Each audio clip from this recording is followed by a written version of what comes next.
Bismillah ar-Rahman ar-Rahim. Very quickly, just to follow up on what was said prior to me.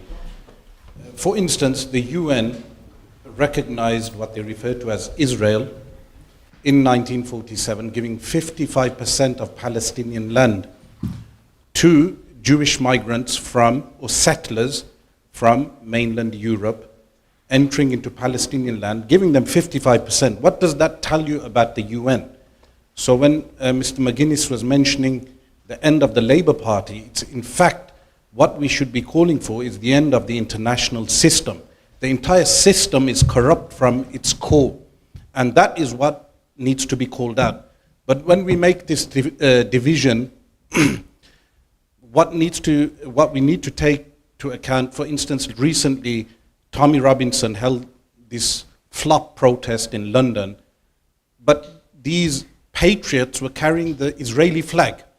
Does that make any sense? That you want to make Britain great again?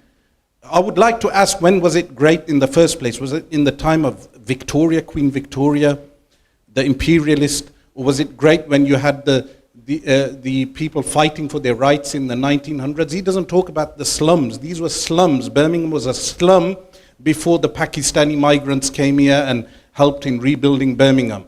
Our ancestors will tell you, my grandfather was recruited into the British Army in what is today called Pakistan, and he was sent to Burma to fight. That is why he ended up here. But they will tell you that when they say Britain was great, the white working class people were not in a great form at that time. They were in a bad state. So Tommy Robinson, you're making fake history up about how Britain was great.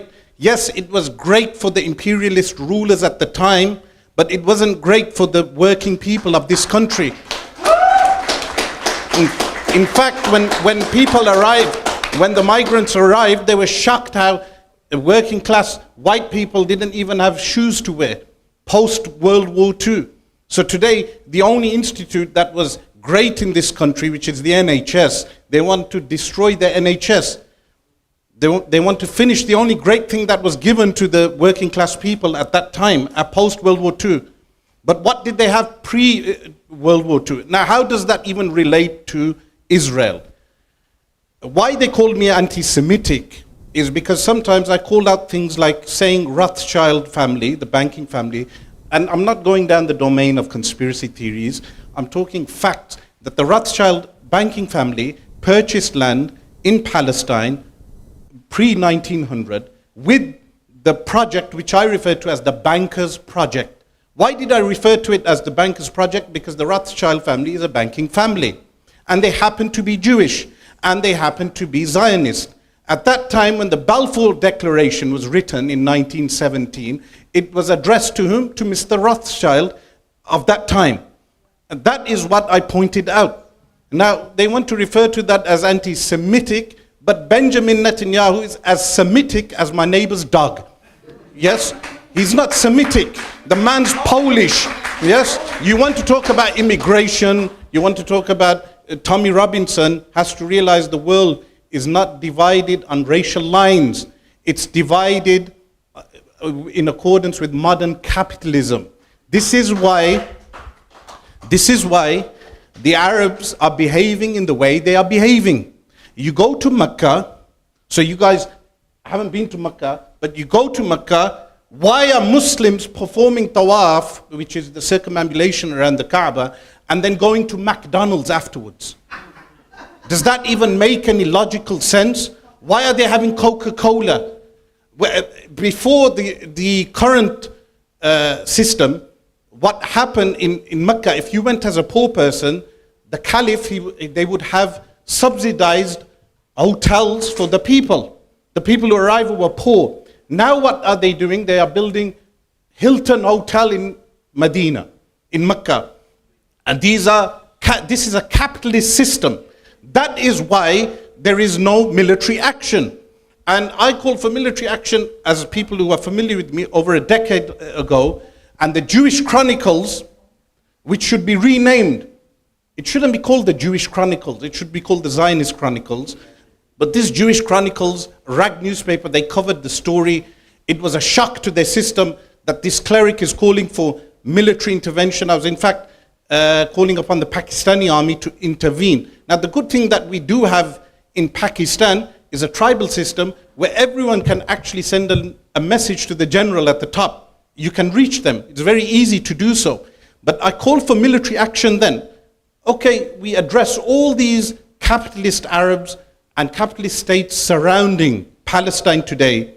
If they are not willing to intervene militarily, which they cannot as well, the bombing of Doha demonstrated they cannot even muster a defense of their own countries. But the minimum what you should do, okay, I'm not calling for military intervention.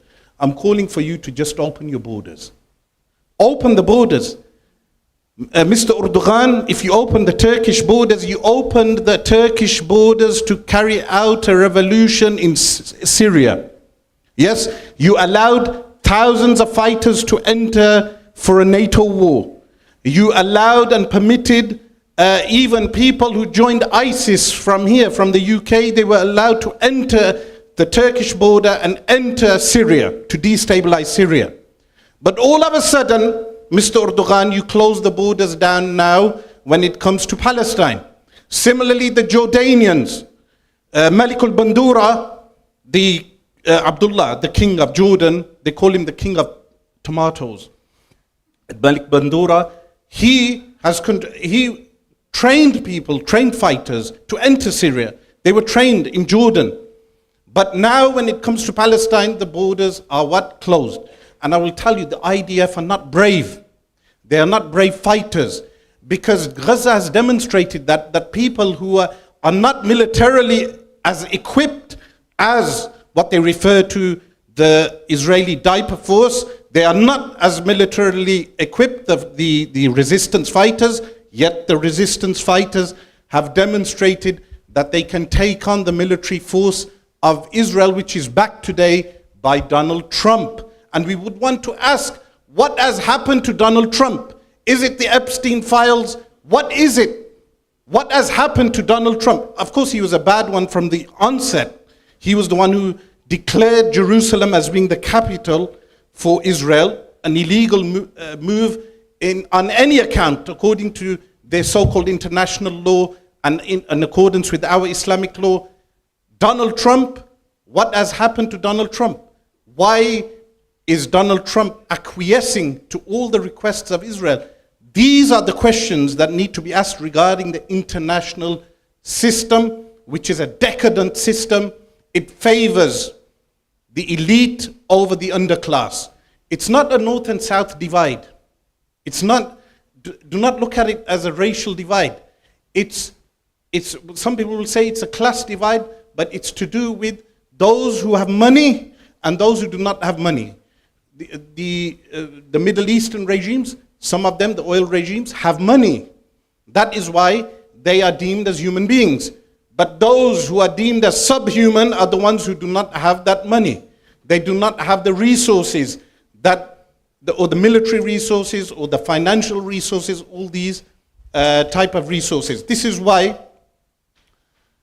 I did call for a 1 million man march years ago. There's an old video that again perhaps went on Memory TV. Those of you who are not familiar with Memory TV is a channel, a former Mossad channel. So Mossad, they have a TV station called Memory TV. They make clips of people to create awareness amongst the Jewish population of what they refer to as Israel, which currently is as brainwashed as the Germans were during Nazi rule. Currently, those people are as brainwashed.